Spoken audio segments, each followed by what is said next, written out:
दोस्तों, प्यारे बच्चों, नमस्कार। मैं धर्मेंद्र आज आप लोगों को रसायन विज्ञान पढ़ाने जा रहा हूं। रसायन विज्ञान के अंतर्गत नाइट्रोजन परमाणु का इलेक्ट्रॉनिक विन्यास, ऑक्सीजन परमाणु का इलेक्ट्रॉनिक विन्यास और फ्लोराइड परमाणु और नियान परमाणु का इलेक्ट्रॉनिक विन्यास आज हम आप लोगों को समझाने वाले हैं, एसपीडीएफ में बताने वाले हैं।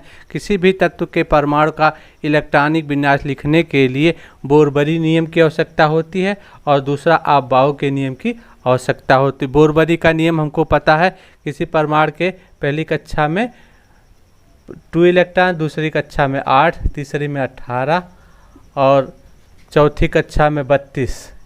इस तरह से बोरबरी का ये नियम है। 2n² के अनुसार इलेक्ट्रॉन रह सकते हैं।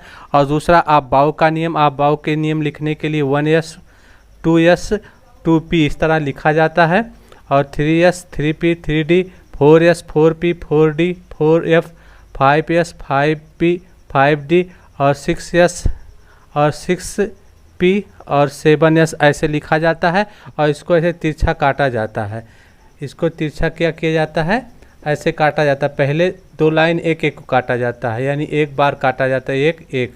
उसके बाद दो दो कक्षाओं को काटा जाता है, ये फिर 2 फिर 2 फिर ऐसे फिर ऐसे फिर ऐसे, इस तरह से हमारी काटी जाती है। और इधर से फिर ये सांप के आकार का इस तरह से निम्न ऊर्जा से उच्च ऊर्जा में इलेक्ट्रॉन जाते खाली स्थान से घुमाया जाता है।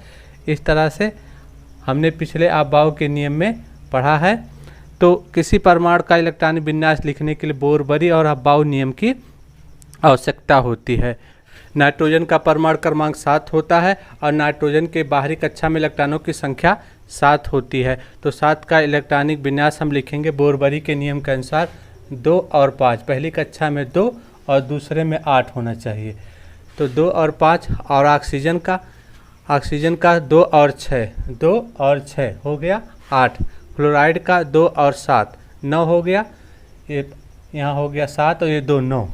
इसी तरह नियान का 2 और 8। इस तरह से ये बहुत सरल, इस तरह से इतनी हमारी नाइट्रोजन, ऑक्सीजन, फ्लोराइड और नियान का इलेक्ट्रॉनिक विन्यास बोरबरी के नियम के हिसाब से हो गया। अब हम एसपीडीएफ में लिखेंगे इसका इलेक्ट्रॉनिक विन्यास एसपीडीएफ में लिखेंगे, जो आप-बाउ के नियम का प्रयोग किया जाएगा। तो एसपीडीएफ में लिखने के लिए लिखेंगे 1s2। पहली कक्षा में 1, पहली कक्षा को 1s लिखा जाता है और दूसरी कक्षा के लिए 2s2 और ये 2p कितना बच रहा है, 5 चाहिए, 3 यहाँ लिखा जाएगा 3। अगला है, इसको हम इस तरह लिखेंगे, पहली कक्षा के लिए 1s2 और दूसरी कक्षा के लिए 2s2 और 2p कितना होगा 6 और ये कितना 4 2 6 4 और ये 2 6, ये 6 हो गया। इसी तरह अगला फ्लोराइड का लिखेंगे, फ्लोरीन का लिखेंगे 1s2 और 2 कामा करके लिखा जाता है 2s2 और 2p5 इस तरह लिखा जाता है। और नियान के लिए लिखेंगे 1s2 2s2 और p6 इस तरह से लिखा जाता है। इसकी कक्षा बनाकर भी हम लिख सकते हैं, इसको ऑर्बिट बना करके भी लिख सकते हैं। इस कक्षा के लिए 2 इलेक्ट्रॉन और इस कक्षा के लिए 2 इलेक्ट्रॉन, इस तरह। और p की 3 कक्षाएं होती, p की क्या होती हैं, 3 कक्षाएं होती हैं, px py और pz, ये 3 कक्षाएं होती हैं। पहली कक्षा में एक एक इलेक्ट्रॉन पहले जाएंगे ऐसे ऐसे।